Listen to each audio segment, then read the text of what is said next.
हाँ जी, नमस्कार, राधे राधे, हर हर महादेव। मैं आपका आचार्य देव। 4 बड़े ग्रह अप्रैल माह में जिनका हो चुका है गोचर। राहु केतु। राहु मतलब भ्रम, राहु मतलब अनंत सफलता, राहु मतलब आकाश। राहु वो ऊंचाई है जिसको कोई स्पर्श नहीं कर सकता। राहु वो जातक है जो छक्के जाते हुए गेंद को कैच करके आउट कर देता है। तो राहु में वो बुद्धिमत्ता है जो बुध के बुद्धि चातुर्य को ग्रहण कर ले, वो राहु। अब केतु मुक्ति के कारक हैं, तो केतु किससे आपको मुक्त करेंगे इसकी चर्चा करेंगे। वहीं पे गुरु गुरुता के कारक हैं और शनि कर्म के कारक हैं।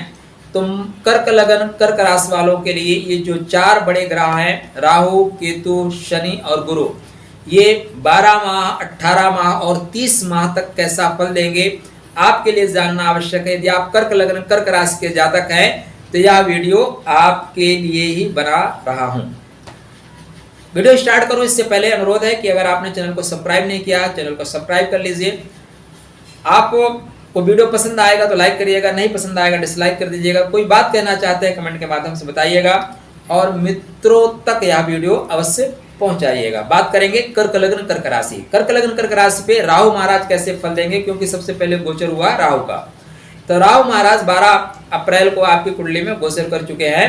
वो एकादश भाव से उतर के कर्म भाव पे आ गए हैं। कर्म भाव में राहु अच्छा फल देते हैं। मंगल के राशि में चल रहे हैं, अग्नि तत्व राशि में चल रहे हैं, तो मंगल जैसा प्रभाव। अब यहाँ पे मंगल भी राहु का प्रभाव ले लेगा। मजे की बात क्या है, मंगल देखिए, मंगल डायरेक्ट लड़ने का कारक माना जाता है। आर पार की लड़ाई लड़ता है। राणा प्रताप जैसे 2 तलवार लेके चलता है, मारूंगा तुझे लेकिन पहले पराजित करूंगा फिर मारूंगा।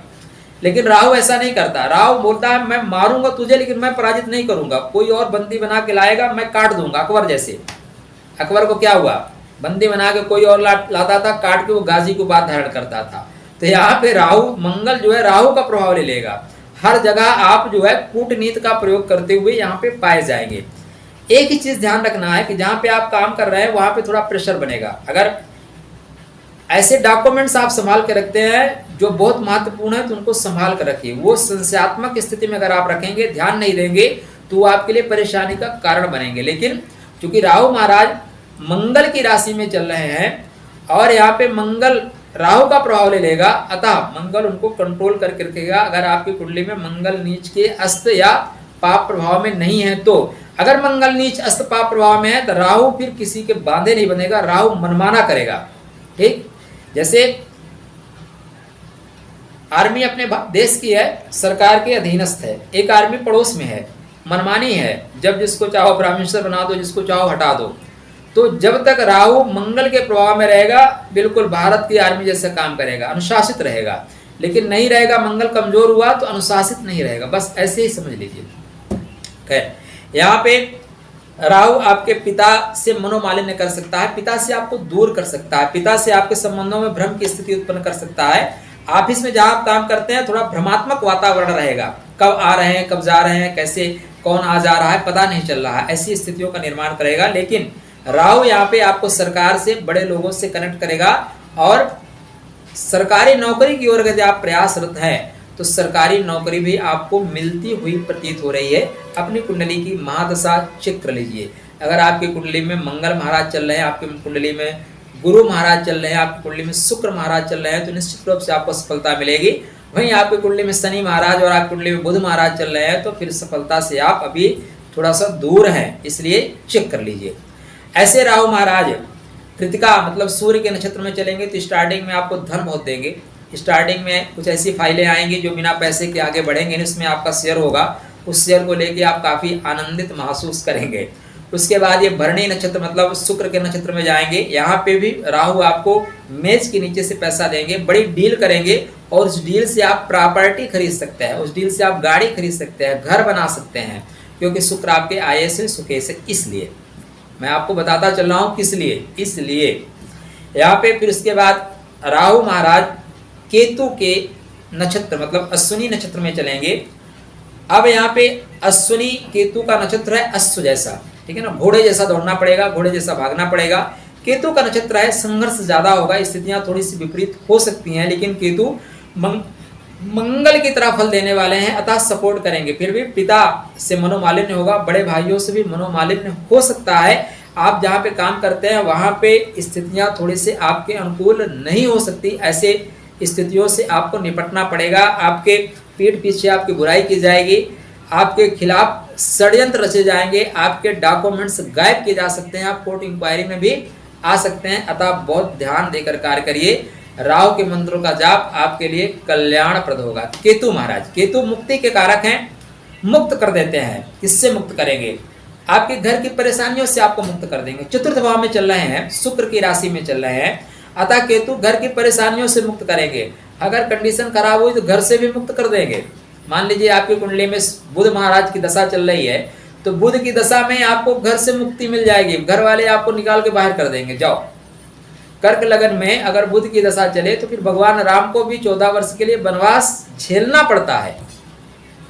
आप तो नॉर्मल आदमी हैं, तो यहाँ पे केतु आपको घर से मुक्त कर सकता है। अतः अपनी कुंडली चेक कर लीजिए। सारी बातें आपकी कुंडली पे डिपेंड करती हैं। मैं एक जैसा प्रभाव बताता जा रहा हूँ, लेकिन आपका शुक्र कहाँ बैठा है, कितने डिग्री पे है, किस नक्षत्र में है, किस नवांशा में है, वहां तक बात जाएगी। जनरली सबके लिए बात एक जैसी लगती है, लेकिन बर्थ चार्ट में वो बातें अलग होंगी। अगर आपके कुंडली में शुक्र ठीक नहीं है तो आपके माता से भी ये मुक्ति कर देगा। माता को मार सकता है केतु। मैं डरा नहीं रहा हूँ, बता रहा हूँ, डरने की जरूरत नहीं है। ज्योतिष भविष्य बांटने का विषय नहीं, ज्योतिष पथ प्रदर्शन का विषय है, क्योंकि सही पथ से मंजिल पाई जा सकती है। अब यहाँ पे अगर माँ का स्वास्थ्य ठीक नहीं है तो शुक्र को मजबूत करिए, केतु संबंधित चीजों का दान करिए, ठीक है ना। नहीं केतु डिस्कनेक्ट कर देंगे माता को, या माँ से संबंधों से खराब हो सकता है।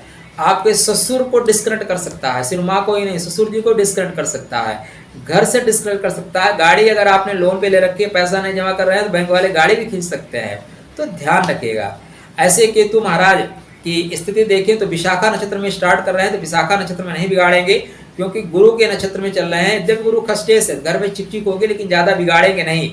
वहीं पे केतु महाराज जैसे स्वाति नक्षत्र में आएंगे, यहाँ पे बिगाड़ना शुरू करेंगे, घर में खूब चिकचिक होगी, आपकी माता और बच्चों की माता के बीच रोज महाभारत होगी, जूते में दाल बटेगी। ऐसी स्थितियां आपके लिए क्रिएट होगी, आप कुछ कर नहीं पाएंगे, सिर्फ मन महसूस कर रह जाएंगे। अतः समय रहते राहु का उपाय करें। केतु प्रॉब्लम क्रिएट कर रहा है, लेकिन बल किसका है? बल राहु का है। मतलब सामने जो लड़ रहा है वो नहीं लड़ रहा है, पीठ पीछे से सपोर्ट जो कर रहा है, प्रॉब्लम उसकी है।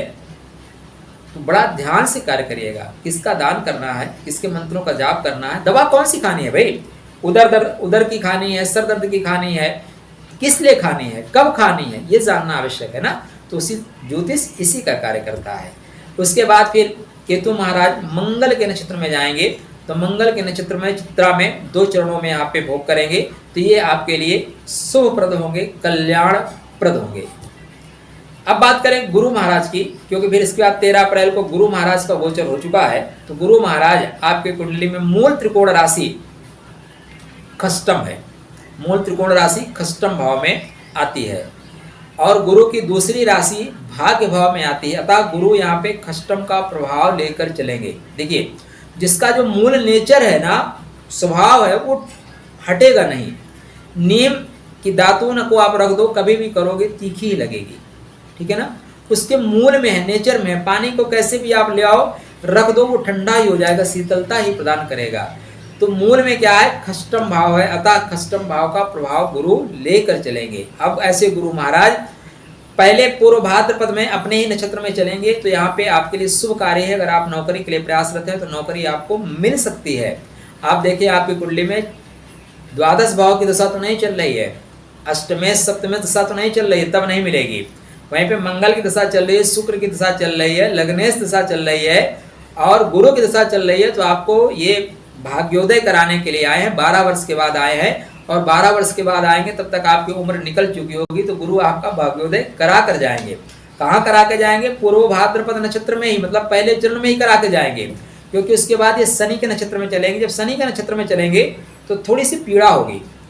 यद्यपि आपका यहाँ पे लाइफ पार्टनर है, उसके पराक्रम में वृद्धि होगी, आपके जो लाइफ पार्टनर है उनके पराक्रम में वृद्धि होगी, लेकिन थोड़ी सी पीड़ा रहेगी आपको। क्यों पीड़ा रहेगी? क्योंकि शनि अष्टमे से अष्टम भाव में ही चल रहे हैं, और गुरु शनि के नक्षत्र में चलेंगे उत्तर भाद्रपद में। उत्तर भाद्रपद क्या है? मुक्ति की ओर बढ़ने की बात करता है, मुक्त करता है। तो ये पीड़ा आपको कहाँ पे मिलेगी? पीड़ा आपको धार्मिक स्थान से धर्म जनित हो सकती है, या गलत अनुष्ठान से हो सकती है, शनि संबंधित माने नसों में आएगी, कमर में आएगी, बैक पेन की शिकायत आपको होगी। अब देखिए गुरु चल तो अच्छे रहे हैं, लेकिन ऐसा कुछ होगा कि गुरु में ये प्रभाव के साथ साथ ये प्रभाव भी आएगा। वहीं पे जब ये रेवती नक्षत्र में जाएंगे तो फिर रेवती नक्षत्र में आपको खर्च करना पड़ेगा, क्योंकि बुध महाराज यहाँ पे खर्च के स्वामी हैं और पराक्रम के स्वामी हैं। अतः गुरु देखिए 3 चरणों में आपके नवम भाव को आप प्रतिनिधित्व कर रहे हैं। पूर्व भाद्रपद नक्षत्र, उत्तर भाद्रपद नक्षत्र और रेवती नक्षत्र, तो तीनों में अलग अलग स्वभाव आएगा। नक्षत्र में ही नहीं, नवांश में अलग अलग स्वभाव आएगा। इतना डिटेल बताएंगे तो वीडियो बहुत लंबा हो जाएगा। तो यहाँ पे गुरु आपके भाग्य को जगाने आ रहे हैं, भाग्य के कपाट खोलने ही आ रहे हैं, किंतु उनकी मूल त्रिकोण राशि खष्टम भाव में बोलते हैं संघर्ष करो बेटा, नए सुप्त सिंहस्य प्रविशन्ते मुखे मृगाः, नहीं प्रवेश करेगा संघर्ष के पश्चात ही, क्योंकि मूल संघर्ष है, खष्टम है, अतः संघर्ष तो करना पड़ेगा। अगर करते हैं सफलता आपके सन्निकट है। पंचम उच्च की दृष्टि आपके लग्न पे है, व्यक्तित्व आपका अच्छा रहेगा, दैदीप्यमान चेहरा रहेगा, गुरु आपको गुरुता प्रदान करेंगे। सप्तम दृष्टि बंधु बांधवों पर होने से बंधु बांधवों का पूर्ण सुख सहयोग मिलेगा। नवम दृष्टि पंचम भाव पर होने से बिछड़ा हुआ प्रेमी, पुराना प्रेमी या प्रेम की प्राप्ति, संतान की तेजस्वी और ओजस्वी होना, संतान का गति पकड़ लेना, या अगर आप एजुकेशन में हैं तो हायर एजुकेशन के लिए बढ़ रहे हैं तो हायर एजुकेशन आप प्राप्त कर सकते हैं। पढ़ने के लिए आप विदेश की यात्रा कर सकते हैं, पढ़ने के लिए विदेश तक जा सकते हैं। ऐसी गुरु की स्थिति आपके लग्न कुंडली में बन रही है। तो अगर आपको पता है कि आपकी कर्क लगन ही है, तब निश्चित रूप से गुरु की गुरुता को शुभता देने के लिए आप एक पुखराज पहन कर रखिए, गुरु आपका भाग्योदय करा देंगे। फिर चेक कर लीजिएगा, मैं बार बार कह रहा हूं कि आपके कुंडली में किस ग्रह की दशा, अंतरदशा, महादशा चल रही है, उसके अनुसार या गोचरी स्थिति चलेगी। ठीक है ना, गोचरी स्थिति उससे क्यों चलेगी। देखिए पहले हमारे यहाँ भारतवर्ष में विजिटर आते थे तो बड़े बड़े जो मंदिर थे वो कवर कर दिए जाते थे। वाराणसी विश्वनाथ का मंदिर कवर कर दिया जाता था। आजकल कोई भी विजिटर आए, नरेंद्र मोदी जी उससे लाइव आरती करा देते हैं, ठीक है ना, आचमन करा देते हैं, प्राणायाम करा देते हैं, क्योंकि जो यहाँ पे गोचरी स्थित जो स्वामी है वो मजबूत है। तो अगर स्वामी मजबूत है तो फल 100% मिलेगा, स्वामी मजबूत नहीं है तो फल बहुत कम मात्रा में मिलेगा आपकी कुंडली में। इसके बाद कर्म के स्वामी न्यायाधीश शनि, जो अष्टम भाव के कारकत्व को लेके चल रहे हैं, सप्तम भाव के कारकत्व को लेके चल रहे हैं, अच्छी क्वालिटी के मार्केस हैं, किंतु आयु के कारक हैं, अतः मार्केस नहीं बनेंगे, छोटी मोटी दुर्घटना दे सकते हैं। क्योंकि शनि के पास आयु है, जिसके पास आयु है वो मार्केस नहीं हो सकता, ठीक है ना, वो तनाव जरूर दे सकता है लेकिन मारेगा नहीं। अतः शनि कर्क लग्न, कर्क राशि वालों के लिए 2.5 वर्ष आयु का कारक है, तो 2.5 वर्ष आपको बिल्कुल परमात्मा की तरफ से घंटी बज गई है, स्वस्थ रहिए, प्रसन्न रहिए। हाँ, आपके लगने से अगर कमजोर है तो शनि फिर यहाँ पे आपको लंबे रोग भी देगा। शनि लंबे रोगों के लिए जाना जाता है। आप चेक करिए, अगर आपके कुंडली में शनि राहु से कहीं संबंध बन रहा है तब यह समय आपके लिए बहुत कष्ट में होगा। शनि जब अष्टम के कारकत्व को प्राप्त करते हैं तो मृत्यु नहीं देते, लेकिन दुर्दशा करा देते हैं। ऐसे लोग जीवन में कई बार मरते हैं। पता लगा दादाजी मर गए, अंकल मर गए, और देखने लोग उनको जो है पहुंच जाते हैं हॉस्पिटल में, पता लगा वो कोमा से ऊपर आ गए, कोमा से जीवित हो गए। ऐसे लोगों के साथ 2-3 बार केस होता है, क्योंकि शनि मरने नहीं देता, लेकिन ऐसा जीना भी कोई जीना नहीं है। तो शनि आपको अष्टम भाव के कारकत्व की वजह से सबसे बड़ी चीज क्या है, शनि आपको आध्यात्म की ओर धीरे से झुकाएंगे। शनि आपका आध्यात्म की ओर झुकाएगा। पहला आध्यात्म का पथ क्या होगा कि इस समय आपका जो जीवन साथी होगा उसकी वाणी तिक्त हो जाएगी, वाणी खराब हो जाएगी। वाणी खराब होने की वजह से आपको वो जगह जगह टोकेगा या जगह जगह अपमानित करेगा, और बिना अपमान के धर्म का मार्ग भी नहीं पकड़ता। अस्ति चरम देह में तामे ऐसी प्रीत। जब रत्नावली ने दिया प्रसाद तो तुलसीदास को हो गया ज्ञान। जब कालिदास महाराज को विद्योत्मा ने दिया प्रसाद तो हो गए काली के उपासक। ठीक, बुद्ध को जब यशोधरा ने अच्छे से क्लास लगाई तो बुद्ध को ज्ञान जागृत हो गया। ठीक है ना। देखिए किताबों में क्या पढ़ा है आपने, मुझे नहीं पता है, लेकिन यशोधरा ने जिस दिन अच्छे से क्लास ली उसी दिन बुद्ध भाग खड़े हुए। ऐसे सोते हुए भाग के नहीं गए थे, क्लास लेने की वजह से भाग के गए थे। तो जब जिनको आप बहुत प्रेम करते हैं, जब वो आपको प्रताड़ित करते हैं, वो प्रसाद देते हैं, तब आपको लगता है यार जिन परमात्मा ने हमें इतना सब कुछ दिया हम उसके लिए नहीं कर रहे हैं, हम इनके लिए क्यों कर रहे हैं। तो यहाँ पे शनि आपको 2.5 वर्ष आध्यात्मिक बनाएगा, आध्यात्म के गूढ़ तत्वों का ज्ञान होगा। ऐसे शनि धनिष्ठा नक्षत्र में स्टार्ट करेंगे। धनिष्ठा मतलब आपका पंचम, इष्ट की कृपा होगी। इष्ट आपको धर्म के जो मूल तत्व हैं उनका वहां तक पहुंचाएगा। शास्त्रों का अनुशीलन करेंगे, दूध में नहीं रुकेंगे, मक्खन के बाद घी तक आप पहुंचेंगे। गूढ़ तत्वों का ज्ञान होगा, आप साधना के पथ पर अग्रसर होंगे। शनि आपसे साधना करवाएगा, अगर सहज रूप से कर लोगे तो ठीक है, नहीं तो शनि के पास बहुत से विकल्प होते हैं, क्योंकि शनि पंचमेश है, मंगल पंचमेश है और मंगल कर्मेश है। अतः जब मंगल के नक्षत्र में शनि प्रवेश करेगा तो आपको कर्मशील बनाएगा। कैसा कर्म कराएगा? पंचम से रिलेटेड कर्म कराएगा, ठीक है ना। तो यहाँ पे आप धर्म के लिए धीरे से आगे बढ़ रहे हैं। वहीं पे शनि महाराज सतविषा नक्षत्र में जब प्रवेश करेंगे तो राहु के नक्षत्र में प्रवेश करेंगे, और राहु महाराज इसमें आपके कर्म भाव में गोचर कर रहे हैं, अतः राहु का प्रभाव रहेगा। शनि की तृतीय दृष्टि राहु पे है, तो जहाँ पे शनि से राहु प्रभावित रहेंगे, वही राहु के नक्षत्र में चलने से शनि को बात सुनना पड़ेगा। सीधी सी बात है भाई, आप हमारे घर आए हैं तो मेरी बात तो सुनेंगे, ठीक है, आप मुझसे बड़े हैं, लेकिन जब मैं कहूँगा चलिए खाना खाइए तो आपको खाना खाना पड़ेगा, जब मैं कहूँगा चलिए सो जाइए तो आपको सोना पड़ेगा। आपकी मनमानी नहीं चलेगी कि नहीं मैं 2 बजे खाऊंगा, मेरे अनुसार आपको कार्य। तो जब आप शनि राहु के नक्षत्र में चलेगा तो राहु की बात शनि को सुनना पड़ेगा। अब यहाँ पे आप तंत्र शास्त्र की ओर जाएंगे। तंत्रात्मक विद्या आपके पास या आपके मित्र गण से मिलेंगे, या कर्म प्लेस पे जहाँ पे आप काम करते हैं, क्योंकि राहु कर्म प्लेस पे कर्म भाव पे चल रहा है, अतः वहीं पे ऐसे लोग मिलेंगे जो आपको आध्यात्म में, वो भी तंत्र शास्त्र की ओर झुकाएंगे। तो ठीक है, तंत्र मंत्र दोनों परमात्मा को प्राप्त करने के विधान है, कोई चीज गलत नहीं होती। आप उपयोग कैसे करते हैं भाई? एक चाकू से डॉक्टर किसी की जान बचा लेता है, एक चाकू से गृहिणी जो है घर का खाना सब्जी काट लेती है, खाना बना लेती है, एक चाकू से डाकू जो है लोगों की जान ले लेता है ना। तो उपयोग कैसे करते हैं वो महत्वपूर्ण है। इसके पश्चात शनि महाराज पूर्व भाद्रपद नक्षत्र में जाएंगे। अब शनि जब पूर्व भाद्रपद नक्षत्र में जाएंगे तो ये गुरु का नक्षत्र है, अतः यहाँ की गुरु की गुरुता लेके आपके भाग्य के पथ को बढ़ाने वाले होंगे। ऐसे शनि की तृतीय दृष्टि पिता के घर पर होने से, सरकार के घर पर होने से, कर्म पथ पर होने से, नीच की होने से, आप अगर आलसी होंगे, आप लेजी होंगे, आप कर्मों को टालने वाले होंगे, तो सरकार से, पिता से आपको परेशानी होगी। जहाँ काम करते हैं वहाँ से परेशानी होगी।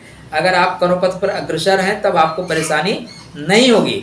ऐसे शनि की सप्तम दृष्टि आपके धन भाव पर होने से, कुटुंब पर होने से थोड़े से धन संबंधी परेशानी आएगी। आपके लाइफ पार्टनर की वाणी थोड़ी सी खराब हो चुकी है, आपकी वाणी भी खराब हो सकती है, अतः अपने वाणी का बड़ा विशेष ध्यान रखें।